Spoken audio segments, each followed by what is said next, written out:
Chapitre 6 L'esprit du jihad. Tu l'auras compris, mon cher petit frère. La réponse à ta question est riche de suites et de conséquences. Je faillirais à l'honneur que tu m'as fait en me la confiant si je me contentais, s'agissant d'un sujet si grave, de résumés, de solutions toutes faites ou de raccourcis. C'est pourquoi, avant toute chose, j'ai pris soin, sur le fondement du Coran et de la Sunna, d'introduire des principes qui seront les piliers du temple de notre existence. Puis plus que tout, après les avoir pris pour orientation et fixé la mire, nous devrons, à chaque heure du jour ou de la nuit, tout faire pour y conformer nos pensées, nos paroles, nos silences et nos actes. Après quoi, il nous restera à implorer le pardon divin pour nos faiblesses, nos lâchetés, nos petitesses et nos erreurs. C'est au Très-Haut qu'alors, au soir de nos jours, rompus par nos efforts, nous nous en remettrons entièrement. Venons-en justement au comportement à adopter au moment de la lutte, quand l'adversité est là, attendant l'assaut, guettant ton faux pas. Commençons par une évidence. On ne saurait admettre qu'on puisse défendre la liberté et la justice en usant de moyens pervertis ou dévoyés et en ne faisant pas soi-même preuve de droiture. Une personne agissant ainsi ne se sacrifierait que pour soi-même ou pour son propre intérêt. Elle ne porterait au milieu des altruistes, des justes et des généreux que son propre étendard. Comme nous l'apprend le hadith, et sauf si le clément ne décide de lui faire miséricorde, cette personne marchera pour son égoïsme dans les pas des premières âmes damnées qui pénétreront en enfer. Aie pitié de tels gens et ne pense surtout pas qu'ils sont peu ou éloignés. L'observation attentive et ton implication au service de ton prochain te feront voir quelle horrible chose à dire parmi nos frères et sœurs musulmans un certain nombre de ces personnes. Que Dieu leur pardonne et nous guide tous. La première des leçons n'en est pas une. Enfin, pas réellement. Elle n'en a pas l'apparence ni la forme, seulement le goût. D'ailleurs, elle n'a aucune extériorité, aucun aspect ou contenant. Il n'empêche, elle est la plus importante et la plus cruciale de toutes. Il s'agit de l'orientation exclusive de ton intention vers notre Seigneur, glorifié soit-il. En arabe, le terme utilisé est el-ikhlas.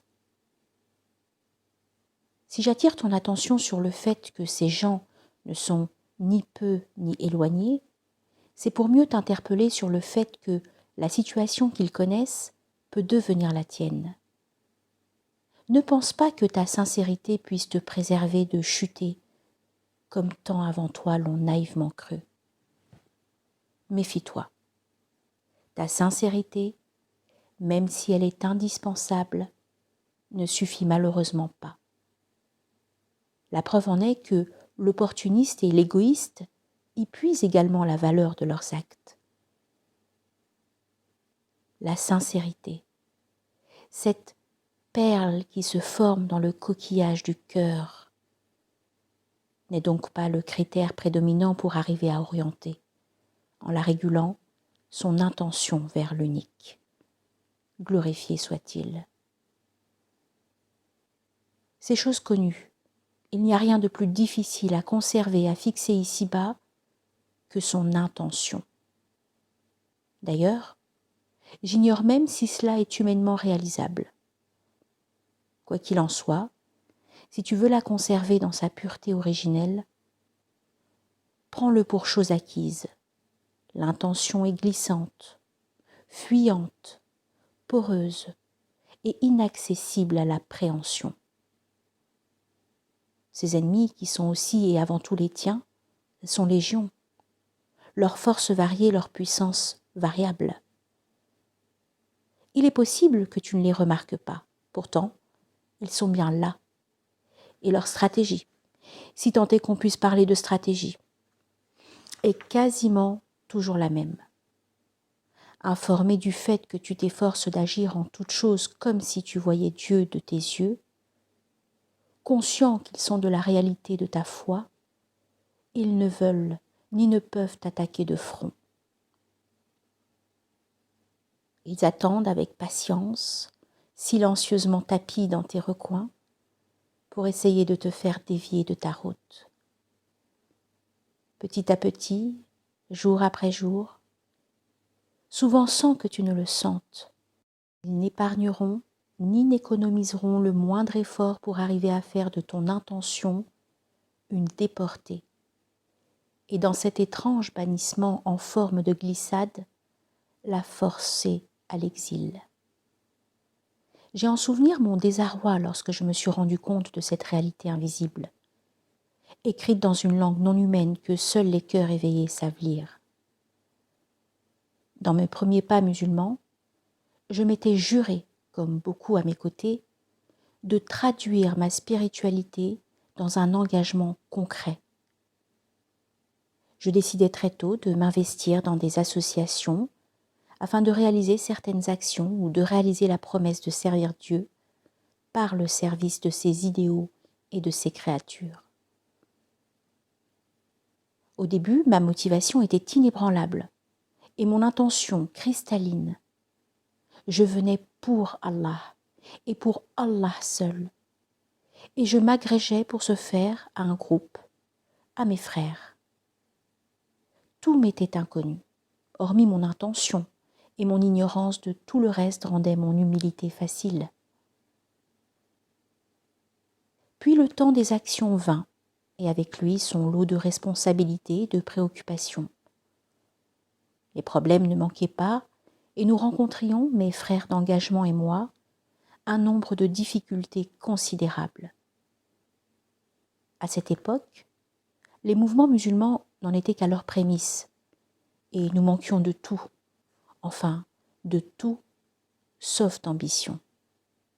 Il nous fallait nous former, apprendre et comprendre.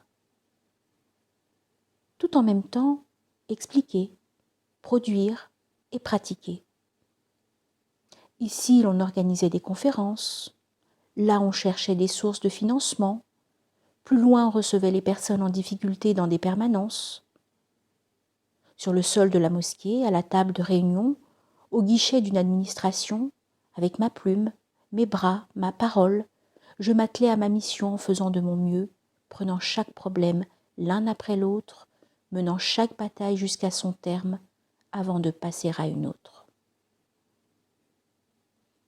Ainsi, mon glissement s'opéra.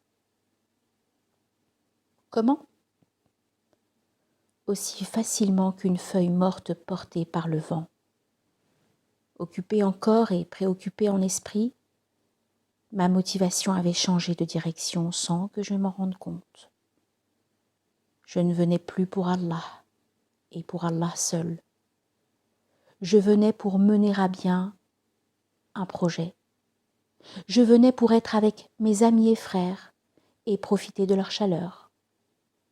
Je venais pour ne pas rester seul. Je venais pour obtenir un résultat ou avoir gain de cause. Je venais pour qu'on ne dise pas de moi que je n'étais pas sérieux. Je venais pour mon nom et mon bonheur et mon honneur. Je venais certes, mais pour un milliard d'autres petites raisons, modestes et insignifiantes prises isolément, mais cataclysmiques, considérées l'une après l'autre, ensemble. Le constat était là, devant moi, implacable. J'avais maculé mon blanc originel de significatives nuances de gris. Si je l'avais sali en le colorant de rouge sang, le résultat n'eût pas été différent. J'ai pris le temps de comprendre, au détriment du reste. À ton tour, comprends-moi bien, petit frère. Je ne dis pas que toutes les choses que j'ai faites étaient fausses ou inutiles. J'ose croire avec le temps que ces actions ont quand même servi de mieux qu'elles ont pu les gens en souffrance qui m'ont honoré de leur rencontre. Je ne dis pas non plus que les raisons différentes pour lesquelles je militais alors étaient de mauvaises raisons, immorales ou contraires aux lois de Dieu. Non, ce serait faux. Mon malheur était qu'elles n'étaient plus dirigées uniquement vers lui. Et cela faisait toute la différence. En vérité, il ne peut y avoir plusieurs directions pour un cheminement. Et cette évidence, que j'ai mis plusieurs années à voir pour ce qu'elle est, m'incendiait au plus haut point. J'étais plus qu'actif, je m'investissais et donnais de ma personne, mais il ne sert à rien de le cacher. Il le sait tellement mieux que nous. À côté de Dieu, exalté soit-il, je m'étais assis à l'horizon, à la frontière de mon être, attendant le fruit de mon travail. Petit à petit, j'avais travaillé à ma gloire et non plus à celle du souverain, exalté soit-il.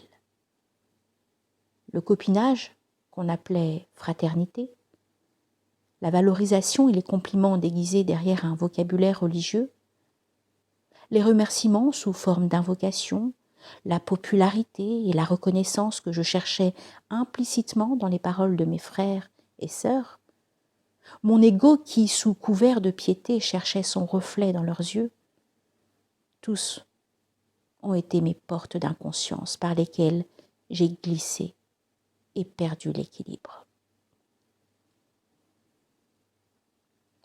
Tous m'ont été doux comme du marbre, mais, tels des marches, ils m'ont inexorablement porté jusqu'à mon trébucher. Par la grâce de Dieu, je m'en suis relevé. Et c'est fort de cette chute que je puis te transmettre ceci. Une fois que tu l'as adopté et formulé, n'abandonne pas ton intention. Puisses-tu veiller, de jour comme de nuit, à ce qu'après l'avoir fait naître, tu ne la laisses pas partir au gré des courants de ta négligence. Elle se perdrait dans les limbes de ton ego, s'accrocherait aux ronces de ton amour-propre et resterait là où le brouillard de ta confusion l'a surprise. Pour cela, renouvelle-la sans arrêt, chaque matin, chaque soir, chaque début de réunion, chaque prière, sans cesse. Renouvelle-la aussi souvent que tu inspires l'air frais, que tu sens ton cœur battre ou que tu avales ta salive. S'il te faut t'arrêter pour cela, prendre le temps nécessaire pour freiner ta course et procéder à ton examen de conscience, fais-le. Profites-en pour te demander si Dieu est toujours ton seul objectif, au centre de tout. Projette-toi dans le futur et mets-toi en situation. Si par devoir, l'islam te l'imposant, tu devais te retrouver au milieu de tes ennemis, entouré par des gens hostiles, sujet de leur moquerie ou de leur violence et cependant forcé de travailler avec eux pour la cause de Dieu, resterais-tu? Si tu réponds par la négative, alors peut-être te reste-t-il un effort à fournir pour te poser la question du pourquoi de ton action et in fine du pour qui. L'adorateur sincère, s'il est convaincu que le chemin qu'il arpente le rapproche de son Créateur, ne saurait s'en détourner, même s'il doit pour cela traverser des forêts de souffrance. Si tu admets cette réalité, il te faudra alors prendre conscience de la conclusion qu'elle enfante. Une fois engagé sur la voie de Dieu, tu ne peux plus retourner en arrière. D'emblée te sont interdites démission et rémission, Et si d'aventure tu voyais un de tes compagnons de marche agir ainsi, alors tu sauras que cette personne qui, jusque-là, semblait avancer à tes côtés, n'a en fait jamais posé le moindre pas sur ta route. Sur le sentier de la sincérité, celui qui n'est plus n'a jamais été. Aussi, les combats que tu auras à mener sont nombreux. Essayer d'en serrer quelques-uns serait tout aussi fastidieux qu'inutile. En tout état de cause, pour y faire face en tant que musulman sans faillir et te grandir de leur expérience, tu devras être animé de l'esprit du jihad. Qu'entends-je par esprit du jihad ? L'expression d'une moralité et d'une éthique islamique applicable à l'effort du musulman, qui, armé de la simplicité de sa foi, combat en lui et en dehors de lui pour la justice. C'est cet esprit qui transcendait les compagnons du prophète, qui les rendait invincibles et qui en fit des héros pour l'éternité des temps humains. Il les avait forgés, façonnés, et chacun d'eux en était le digne dépositaire. Puisse le Très-Haut les agréer toutes et tous. C'est animé de cet esprit que Ali, que Dieu l'agrée, accomplit un fait d'honneur les plus importants de toute l'histoire. Alors que la bataille faisait rage, que les corps gisaient à même le sol, que les flèches aveugles déchiraient sans discerner entre les chairs, dans le vacarme des armes qui s'entrechoquent, des ombres et des cris de guerre, Ali parvint à maîtriser son opposant et à le faire tomber du cheval sur lequel il était juché. Combattant d'exception, il ne lui restait plus qu'à lui asséner le coup fatal. Son sabre levé, il s'apprêta à frapper. Mais alors qu'il était recroquevillé à même le sol, impuissant, l'ennemi, sentant sa mort proche, fit quelque chose qui, finalement, lui sauva la vie. Il cracha sur Ali. À la surprise générale, Ali suspendit son geste, rengaina son épée et fit demi-tour. Interrogé plus tard sur la raison de son comportement, il expliqua qu'il avait craint, l'espace d'un instant, que son intention ne change et qu'au lieu de sa volonté de défendre sa foi, ce soit sa colère qui ordonne l'impulsion fatidique. Subhanallah. Arrives-tu à sonder la profondeur de son acte ? Y perçois-tu la noblesse qui accompagne toujours l'esprit du jihad ?